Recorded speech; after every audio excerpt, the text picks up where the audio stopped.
Beet মাৰিছিল তাৰ কাৰণে প্ৰথম যেগৰাকী ব্যক্তিয়ে ঘূৰাইছিল সেইগৰাকী ব্যক্তিক পুনৰ মাতি আনি আকৌ ঘূৰাই দিলে। গতিকে মই আপোনালোকক কৈ আছোঁ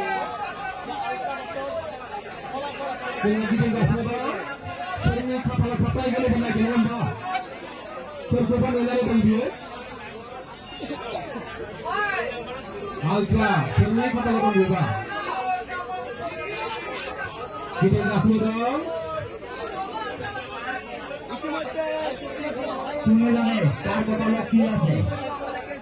এই 100 টাকার বিনিময় আজি কোনবাই লাখপতি হব পারে। ঈশ্বরে কার কেতিয়া কপালে খুলি দিয়ে তুমিও না জানে।